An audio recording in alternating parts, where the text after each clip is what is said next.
uploaded anything in a while. I have been swamped with college work. It's literally just been this never-ending stream of assignments for the last 8 weeks, and I'm just now finding time to make this video, which I planned on making back in January, but couldn't get around to doing.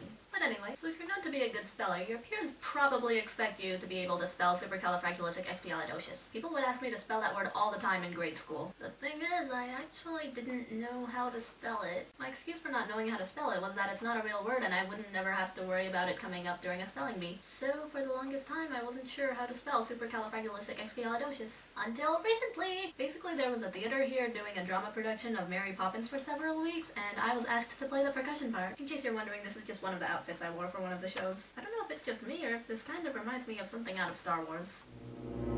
But back to Mary Poppins. That was probably some of the hardest music I've ever had to play as a percussionist. Not because the rhythms were super complex or anything, but I was often having to switch between a bunch of different percussion instruments like crazy. Not to mention I never saw the movie. Is that a bad thing? So I wasn't familiar with any of the music or the plot. And to make matters worse, I was sick on opening night, so I ended up missing a few parts in some of the songs because I had to blow my nose every 2 minutes. I'd got the cold the night before, so I was already taking medication. The thing was, I had to take the pills every 12 hours with food, but because of my already messed up sleep schedule, I was taking them during lunchtime and at midnight. Lunchtime was easy, but for the midnight dose I ended up having to make myself a bowl of cinnamon toast crunch every night since obviously it was well past dinner time. And this went on for about a week before I finally started feeling better. I feel as if I always get sick right before some huge event. For example, I caught a cold just before taking the AP Language and Composition exam my junior year. Let's just say I wasn't happy with my score thanks to the fact I had to blow my nose every other minute. Also, I had a really bad stomach bug on my 18th birthday, although that actually might have been due to the oysters I had for lunch while eating out that day. Now I can't look at oysters without feeling nauseated. And then a month later, I caught a cold right before my debut party, which is basically the Filipino equivalent of an American Sweet 16 or a Spanish quinceañera. And I also caught a cold just before leaving for the Dodge Europe Honors Music Festival at least once. Oh, why does my body do this to me when I'm stressed or nervous? Okay, I've really gone off topic. So in conclusion, I can finally spell the word that for a while I dreaded being asked to spell thanks to the music director at the theater, I guess. And despite the illness, which I treated with a spoonful of sugar, honey, I'd say all the shows we put on were practically perfect. Actually, no, not really. They were great despite a few mistakes here and there.